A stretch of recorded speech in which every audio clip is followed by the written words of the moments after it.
वर्तमान समय में देश में जिस प्रकार से एक विशिष्ट प्रकार की राजनीति चल रही है, जो देश की आंतरिक सुरक्षा और ताने बाने को ध्वस्त करने के लिए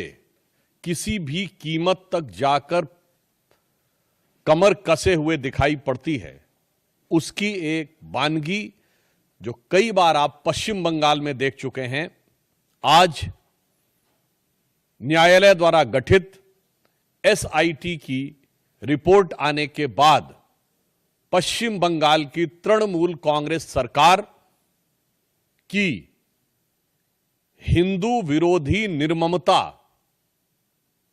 अपने पूरे विद्रूप रूप में सामने आती हुई दिखाई पड़ रही है। इस एसआईटी का गठन न्यायालय के आदेश पर हुआ था, जिसमें 3 लोग सदस्य थे। एक registrar law national human right commission के थे और 2 सदस्य पश्चिम बंगाल की न्यायिक सेवा के थे, अर्थात एक मानवाधिकार आयोग से सदस्य थे और 2 पश्चिम बंगाल की न्यायिक सेवा वेस्ट बंगाल लीगल सर्विसेज थे। और उन्होंने 11 अप्रैल 2025 फ्राइडे यानी 11 अप्रैल जुमे के दिन 2 बजे से लेकर 4 बजे के बीच में जो घटनाएं हुई हैं, उनके बारे में जो अपना ऑब्जर्वेशन दिया है, उससे तृणमूल कांग्रेस, इंडी गठबंधन और ये सेक्युलरिज्म के सो कॉल्ड सेल्फ चैंपियंस का नकाब पूरी तरीके से उतर गया है। पहली बात, बहुत आश्चर्य और दुख की बात है कि जो लोग ये कहते थे कि पाकिस्तान से युद्ध करने की क्या जरूरत है, सिर्फ आतंकियों के ऊपर कार्रवाई हो, जबकि हमारी सरकार ने आतंकियों पर ही कार्रवाई की, उनमें से एक ने भी नहीं बोला कि पश्चिम बंगाल के मुर्शिदाबाद में किसी भी विषय को लेकर आपको आपत्ति है तो हिंदुओं के ऊपर हिंसा करने की क्या जरूरत है।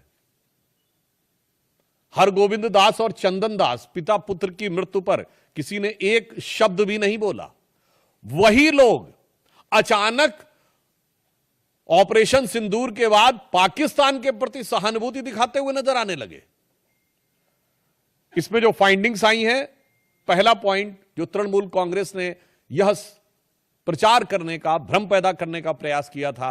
कि इसमें बाहर के लोग शामिल थे। उनके कुछ सांसदों ने दूसरे राज्यों के लोगों का नाम लिया था, विशेषकर उत्तर प्रदेश बिहार का नाम लिया था, जो सरासर अनुचित है। परंतु इस फाइंडिंग में बहुत साफ साफ तौर पर तृणमूल कांग्रेस के नेता और एमएलए का नाम भी सामने आया है और इसमें कहा गया है कि उनके 11 अप्रैल को, मैं इसको एज इट इज रीड करना चाहता हूं। All the attacks were carried out on the Friday 11th of April from 2 PM onwards under the instructions of local councillor Mehboob Alam and police and administration done nothing। तो ममता जी, ये तो आपकी party के बहुत महबूब नजर आ रहे हैं, आपकी पार्टी के बड़े प्रिय नजर आ रहे हैं। ये बात अब फाइंडिंग्स में बिल्कुल साफ हो गई। दूसरा विषय यह आया कि एक कुल मिलाकर इसमें बताया गया कि total of 113 houses were damaged and they even fled to Malda. जो ये कहने का प्रयास किया गया था कुछ नेताओं के द्वारा कि ऐसा तो कुछ खास हुआ ही नहीं, कोई महत्वपूर्ण, कोई ऐसी उल्लेखनीय घटना नहीं हुई, ये बात बिल्कुल साफ सामने आई कि 113 जो हाउसेस थे वो पूरी तरीके से विध्वंस हुआ और लोगों को वहां से पलायन करने पर बाध्य होना पड़ा। इसी के साथ साथ यह भी बात सामने आई कि पुलिस ने कई मौकों के ऊपर जो उनकी प्रोसीडिंग्स में, और ये जो तृणमूल कांग्रेस के नेता का नाम ये पेज नंबर 5 के ऊपर अपनी फाइंडिंग्स में लिखा हुआ है। फिर यह बताया गया कि दे want a permanent BSF camp and central armed police for their own protection। यानी पहले तो लोगों के घर विध्वंस हुए,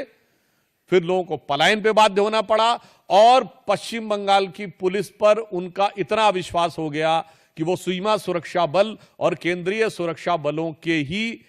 कैंप में रहने के लिए उद्यत थे। यह साफ दर्शाता